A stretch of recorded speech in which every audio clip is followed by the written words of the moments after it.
Welcome to this explainer.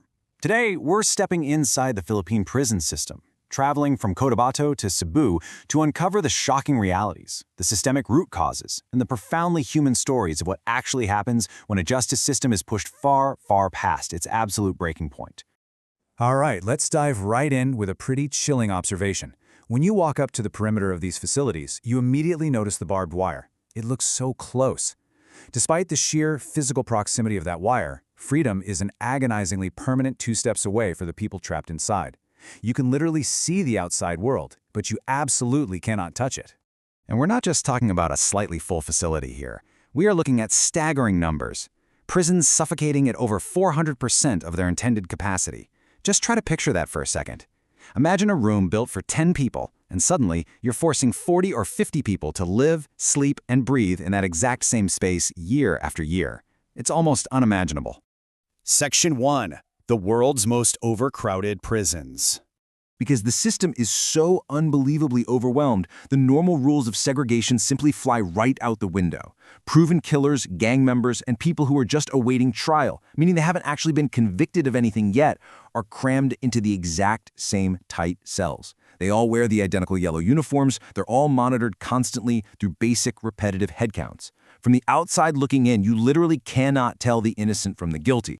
It really is this vast, tragic spectrum of humanity caught in the exact same net.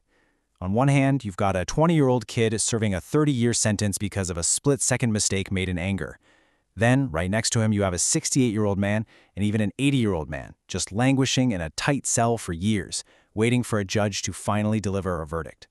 You also find these entirely unique tragedies, like a pregnant woman living behind bars whose partner just completely abandoned her the moment he was released. Section 2. Causes.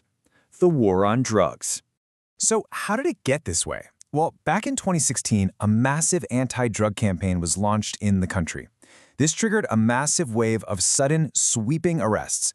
By the end of 2017 alone, over 75,000 arrests utterly flooded the system. Just let that number sink in. Tens of thousands of detainees were brought in almost overnight, and the physical infrastructure of the prisons simply wasn't prepared for a historical influx like that. Section 3. Delayed justice in the Philippines. This unprecedented bottleneck creates a really stark contrast between the people living side by side in those yellow uniforms. On one side, you have convicted inmates who are actually serving defined sentences for proven crimes. On the other side, you have remand inmates. Now, these are individuals trapped in absolute legal limbo. Because the courts are just so heavily backed up, some of these remand inmates are waiting 8, 10, or even 12 years just for a trial to conclude. They're stuck while judges endlessly wait for evidence or witnesses to finally materialize. Section 4. Stories and Lives of Inmates. To truly grasp the weight of this, we have to look past the statistics and see the human faces. Take the women's section of Cebu prison, for example. Here we're introduced to a 28-year-old who has been in prison since she was just 17. Think about that for a second. She basically grew up inside these walls. She's facing 4 counts of human trafficking, accused of selling children to foreigners. And because of this massive systemic backlog, she has spent her entire young adult life waiting in this facility just to get a trial.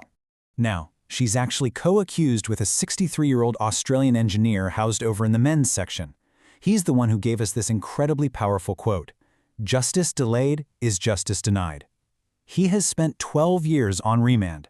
After more than a decade without a conviction, he says he just feels completely numb. The witnesses he needed for his defense? They're gone. And he spent 12 years missing his daughter who lives in Russia.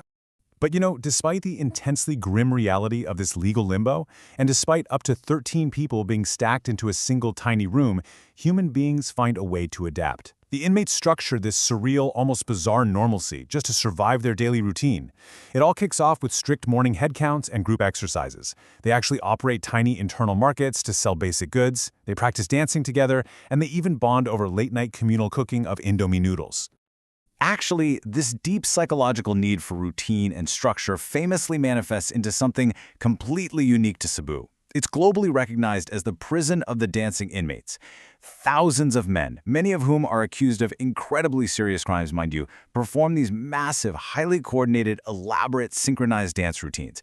It is a wildly surreal sight, but it offers them a brief, vital psychological escape from those towering walls and the endless waiting. Section 5. The Price of Lost Freedom.